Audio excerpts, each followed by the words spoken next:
Twinklebot Tales. The Little Cat and the Moon Rabbit. There was once a cat who loved stories.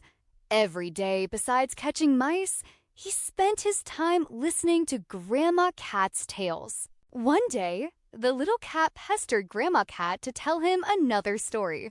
Grandma Cat had just started. Once upon a time, there was a silver white moon in the sky, and on it lived a little white rabbit. The little cat immediately interrupted her. "I love that rabbit! I want to be friends with him!" Because the story was interrupted, Grandma Cat looked quite annoyed.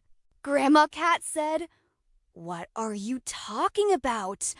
Can you really climb into the sky to be friends with the rabbit on the moon?" But the little cat didn't care about that.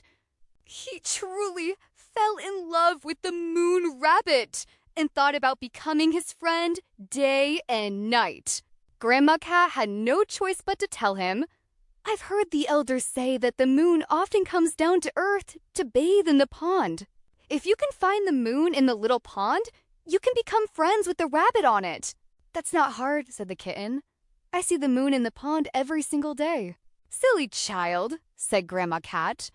"That's not the real moon. That's just its reflection. Then how can I find the real moon?" "You must be patient. Go to the pond every night and throw a stone at the moon. If the moon shatters, it's just a reflection. But if the moon doesn't break and stays whole, then that's the real moon bathing in the pond." "Actually, it doesn't need to be that complicated," the kitten said, thinking he was very clever. "I just need to look at the sky. If there's a moon in the sky and a moon in the pond, then the one in the pond is a reflection. If there's no moon in the sky but there is one in the pond, then the moon must be bathing." "Silly child, that trick won't work," Grandma said.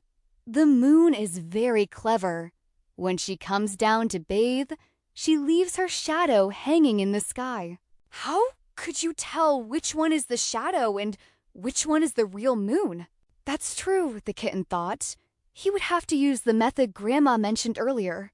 Every night, the kitten went to the pond and threw stones at the moon in the water, and every time, the moon shattered. The kitten didn't give up. Every time after throwing stones, he practiced swimming in the pond. One day, he threw a stone, and the moon did not break. The kitten leaped into the pond and swam onto the moon. There, he met the little white rabbit on the moon. The kitten and the rabbit became best friends, and he rose into the sky along with the moon. Every night, Grandma Cat looked at the moon, and indeed, besides the white rabbit, there was a beautiful little cat. One day, Grandma Cat suddenly saw the kitten come home, soaking wet. The kitten said he had lived on the moon for a week, but he wasn't used to life there. The little white rabbit on the moon was busy every day planting his carrots. As for the kitten, he couldn't catch any mice because there were no mice on the moon at all. He felt very lonely and cold. Today, taking advantage of the moon coming down to bathe in the pond again, the kitten said goodbye to the moon and the rabbit and came home to see Grandma. Grandma Cat listened to his story and was so happy that she hugged the wet kitten tightly. From then on, the kitten never wanted to go to the moon again, but he never forgot his good friend, the moon rabbit. The kitten would still often go to the pond to throw stones. If one day he couldn't break the moon in the pond, he would run home.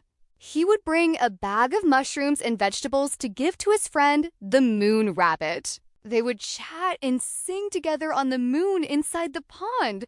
That beautiful scene was truly something for everyone to admire. Tap that button and stay tuned for more adventures. See you soon.